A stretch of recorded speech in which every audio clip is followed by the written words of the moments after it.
Welcome to Out of the Blue, number 25.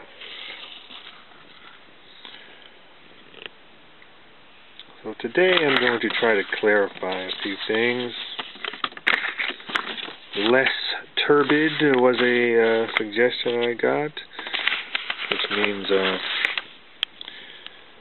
be a little more clear. And so in an attempt to be more clear, I want to make two things clearer.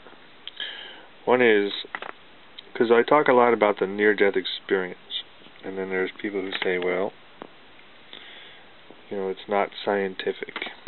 Because, so here you have a person, and they have an NDE, and they claim they saw heaven,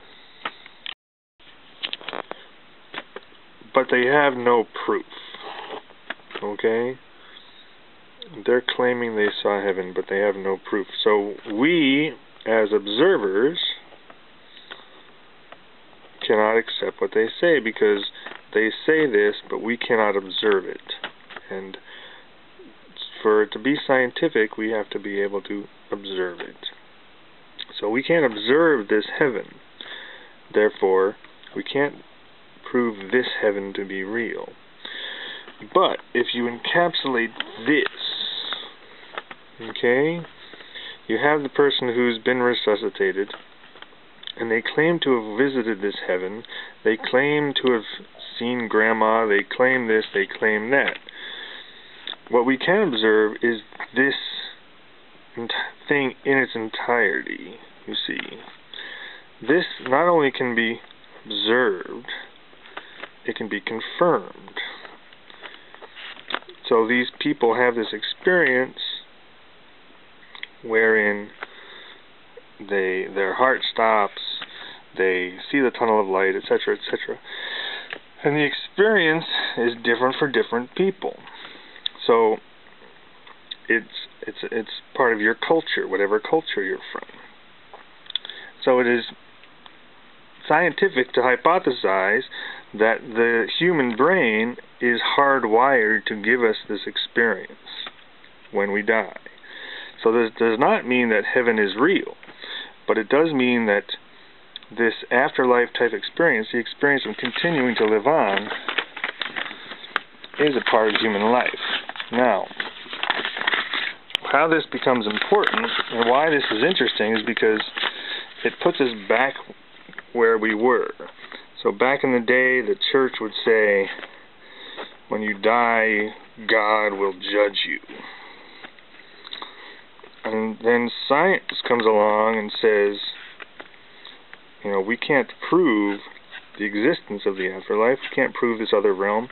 It so far has not been proven. And that's science. And so now we're in what can be called the post-Christian era. But there's another thing that's happening now, which is essentially neo-Swedenborgianism, which maybe it's putting you to sleep. Maybe that's my problem, I don't know. But what's happening now is that the subjective experience of heaven is shown to be consistent. And this basically puts us right back where we started, which is to say, there's this non-verifiable place which we experience as utterly real, even, people say, more real than real. So now what we have is a situation where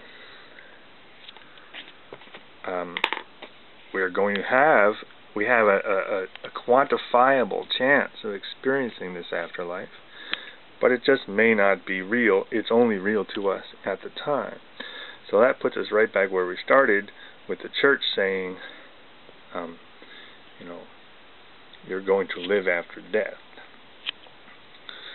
It may not be objectively real, but as individuals, we do not live in an objective space. We live in a subjective space. everything we do, everything we experience is subjective. So if something is only subjectively real, that means it is only real to us, which is really can be either not comforting or very comforting. So if you see science as an attempt to get the most accurate view possible of reality, of this world we live in, then the so-called afterlife experience might be misnamed, because it might not be an afterlife at all. It might just be a part of this life. We cannot say scientifically that there's an afterlife.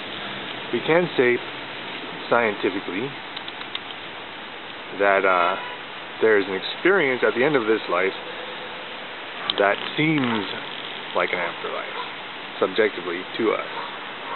And so then we can take the Boy Scout motto, be prepared, and we think, well, how is there any way to possibly prepare for it?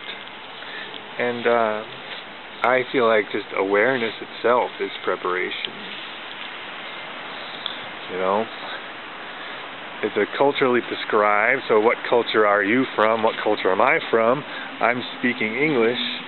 Your language is an indication of your culture.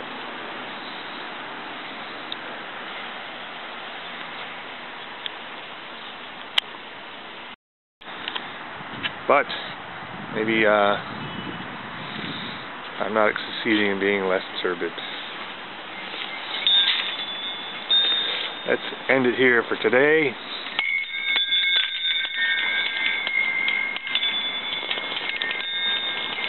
See you, Tulip. Have some aloe.